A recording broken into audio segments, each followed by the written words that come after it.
kuitenkin sen verran edellä siinä A-ryhmässä, että niistä puhutaan koko ajan. Ne ajaa MM:stä, BMW ei ja oikein mistään. Vaikka ne tekee aivan fantastista työtä tällä hetkellä, niin ne jää niin kuin vähän mainitsematta. Niin, nimenomaan vähän niin kuin väliryhmä.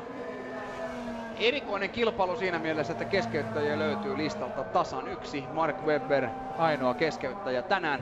Adrian Sutil viimeinen kuljettaja, joka tänään sai sijoituksen, jäi 5 kierrosta kärjelle tänään.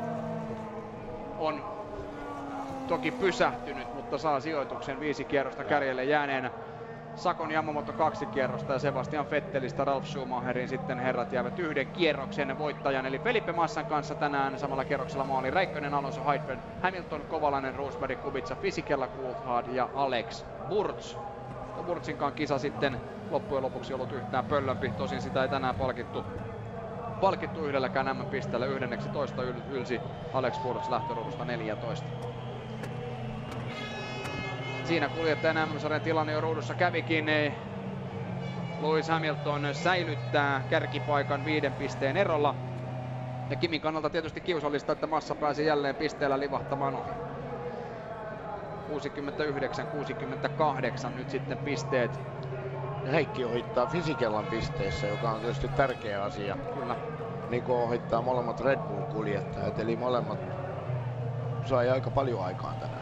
Kyllä, Heikki Kovalainen nousee 19 pisteeseen, nousee 2 pisteellä ohi Giancarlo Fisichellan ja tekee sen hyvän aikaan. Sopimusneuvottelut ovat käynnissä, niin kuin moneen kertaan on tätä asiaa spekuloitu, mutta siinä on tämän päivän voittaja.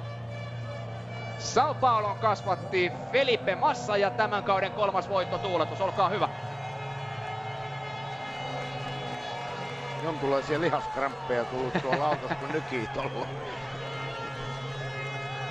Felipe Massa, joka kasvoi Michael Schumacherin koulussa huippukuljettajaksi viime vuonna, osaa varmasti ottaa tästä voitosta kaiken riemun irti. On juonut kaikki sitä samaa ilojuomaa kuin Schumacheri. Ilmeisesti sitä on Ferrarilla jaossa, täytyypä käydä jälkeenpäin katsomassa, missä sitä tarjoillaan. Ainakin champagne tarjoulu tänään Ferrarilla on varmasti kohtuullisen runsasta, näin uskoisin, mutta jotenkin tuntuu, että Kimi Räikkönen ei esimerkiksi kovin pitkäksi aikaa jää tuonne noihin voittojuhliin tänään. Uskoisin, että Kimin kannalta kuitenkin kohtuullisen karvas kakkos ja se meni tuossa eilisessä aikaa, jossa sitten käytännössä kuitenkin tuo Räikkösen potentiaalinen voitto sitten tässä kilpailussa, eli pieni virhe aikaa, jossa maksoi pallopaikan ja sitä myötä voiton. Kakkossiaan Kimi pystyi poimimaan tuossa lähdössä niin kuin ennakoimmekin, mutta Felipe Massa oli tänään liian kova pala purtavaksi jopa Kimi Räikköselle. Alonso siis 3. miehenä tänään palkintopallilla ja siinä on tämän päivän voittaja Fernando Alonso. Kohtuullisen raaka oli tämän päivän kilpailuolosuhteiden puolesta. Tällä hetkellä ilman lämpötila on jo jäähtynyt 2 asteella. Se on enää 34 astetta ja radan pinta 49. Ja se näkee näistä herroista, että kohtuullisen nuutunutta miestä on. Tuossa kisaa ennen kuulimme Aki Hintsan kertoman, että noin 0,6 desilitraa tässä kilpailussa juomaa on pojilla tuolla mukana, mutta uskoisin, että painoa on ainakin 2 kiloa lähtenyt tuon kisan aikana itse keneltäkin pois. Ja siinä oikealla Stefano Domenicali, joka on Ferrarin tiimipäällikkö.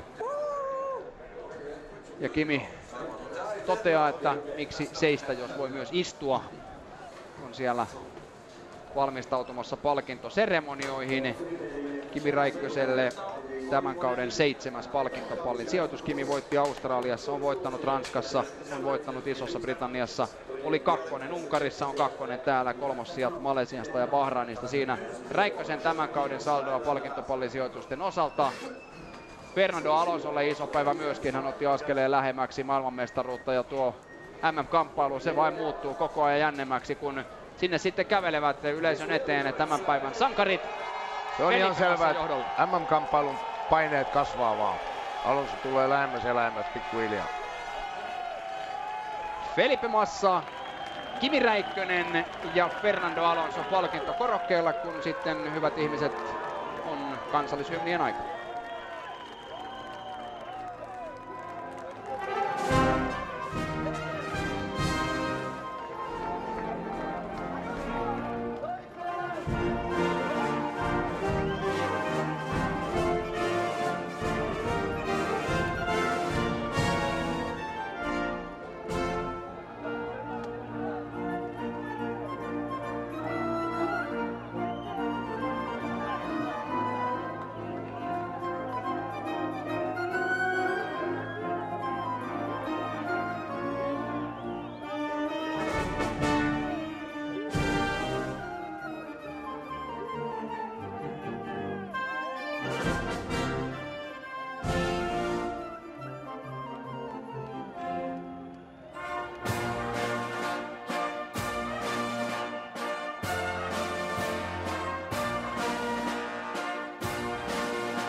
Brasilian ja Italian kansallisuunnit on soitettu. Ja kuten noista ilmeistä eleistä näitte, Felipe Massa ottaa tästä päivästä ja tästä voittoseremoniosta kyllä kaiken ilon irti. Ja sitten palkintojen jakoon Mehmet Ali Sahin jakaa tuon voittajan palkinnon, Turkin varapääministeri ja urheilusta vastaava ministeri. Sitten pääsponsori Petrol Officein toimitusjohtaja Melih Tüker jakaa tuon voittajan palkinnon Ferrarille. Ja kolmannen palkinnon eli kakkospalkinnon tänään, tuon Kimin palkinnon, jakaa sitten herra Kadir Topaz, Istanbulin pormestari, ja Kimi ottaa tuon palkinnon sinne kaappiinsa. Ja sitten vielä myös Fernando Alonso saa palkinnon ja Mumtaz Tahincioglu, paikallisen autoliiton puheenjohtaja, jonka kommentin näimme muun muassa tuossa studiossa ennen tätä kilpailua, jakaa tuon Alonson palkinnon. Ja sitten on jälleen champagnen aika. Felipe Massa, Kimi Räikkönen, Fernando Alonso ovat juhlansa ansainneet ja varmasti toivottavasti muistavat nauttia muutakin nestettä kuin tuota champagnea tässä kilpailun jälkeen, koska nestehukka on varmasti tässä helteessä kuumuudessa ollut kohtuullisen kova. Uskoisin, että pari kiloa ainakin on haihtunut tämän kilpailun aikana. Tunti 30 minuuttia noin suurin piirtein tuo kilpailu kesti, ja siinä ajassa kun syke jauhaa siellä 170 päällä keskimäärin, niin se on kova rasitus näille herroille. Ja sinne jälleen tiimille champagnepullo, se pysyy ehjänä Ferrarin käsissä, ja siellä on tänään sitten kaksi isoa pulloa champagnea tuolla Ferrarin tiimin hyppysissä. Ja tässä on sitten tämän päivän kvartetti. Stefano Domenicali, tekninen johtaja Ferrarilta, siellä juhlimassa poikiensa kanssa tämän päivän kaksoisvoittoa. Palkintoseremoniat on nähty ja hetken kuluttua vuorossa lehdistötilaisuus, jossa siis Felipe Massa, Kimi Räikkönen ja Fernando Alonso.